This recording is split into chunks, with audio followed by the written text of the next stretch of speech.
male, middle-aged and living in London. That, according to a report published this morning by the Institute for Fiscal Studies, is the typical template of the UK's elite earners.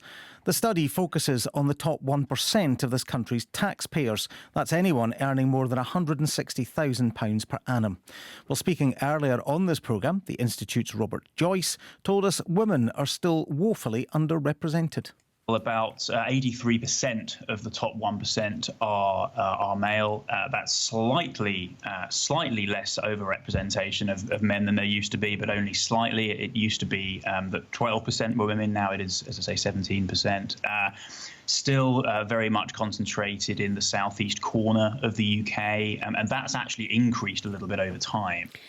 Well, Suzanne Doyle-Morris is the author of Female Breadwinners and an advisor on how to get more women into senior leadership positions. And she joins me alongside Joe McSween, who's an ambassador for Women's Enterprise Scotland. Welcome to both of you. Suzanne Doyle-Morris, first of all, I guess you're probably not surprised by the findings here.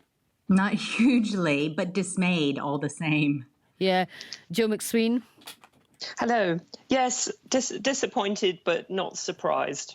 So why, Suzanne Doyle-Morris, do you think we're still at this position where the highest earners are still male and still middle-aged? So I think we are seeing, just as the previous speaker mentioned, we're seeing an income gap that is geographically disproportionately spread to the south, the southeast. And we still have, as he said himself, this issue is actually getting worse, not better. So while we like to tell ourselves that equality is just around the corner, we're reversing on many of these issues. And we've seen that with the gender pay gap. The last report came out when the second round of organizations having to report their gender pay gap data, they were overwhelmingly, things were getting worse, not better, since the first time they reported just a mere 2 years previous. Yeah, Joe McSween, why do you think that's the case then, that the gender gap in some cases is getting worse? It's definitely not getting better in many cases. I think there's a lot of reasons.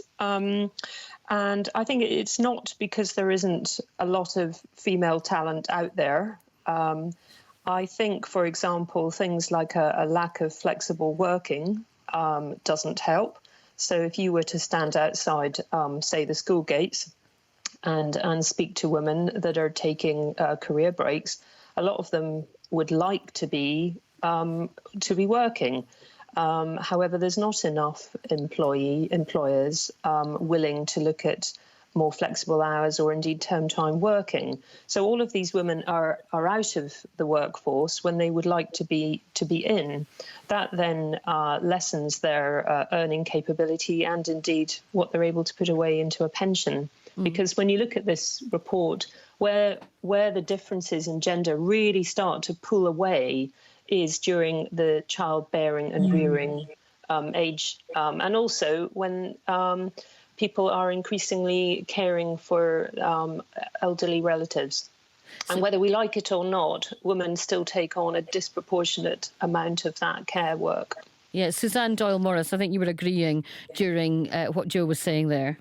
Hugely. I mean, I think Joe's hit the nail on the head that women want to go back. And I think what we need to remember is that people don't think the average gender pay gap is actually that farcical. So research shows that, if you look at the median male pay, £29,000 a year versus the median female pay for about £24,000 a year, a lot of people think, oh, that's $5,000, doesn't sound huge. But actually research shows over a lifetime of 52 years working, that equates to £300,000, which, to Joe's point, which is a fantastic one, women are more likely to retire in penury if they can afford to retire at all. And also, I mean, when you're talking about starting salaries, the evidence is still that men are getting higher starting salaries than women. So none of this, women taking time off to have children or for caring for elderly parents comes into at that stage. It's still unfair, isn't it? Even from the very start.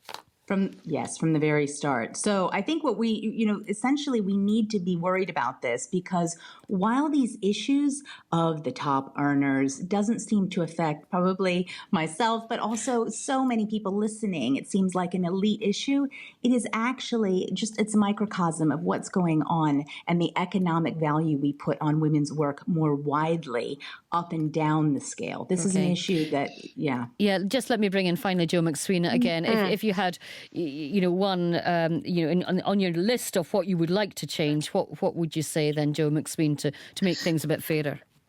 Well, I come back to the point on flexibility, because it just makes sense. Organisations that have greater diversity, I'm not just talking women here, but greater diversity full stop, do better. This makes economic sense. And I know that, a lot of male and female leaders know this and are starting to show the way. So let's have more of them, because, it would lead to a more successful economy. Joe McSween, thank you very much. And also Suzanne Doyle-Morris.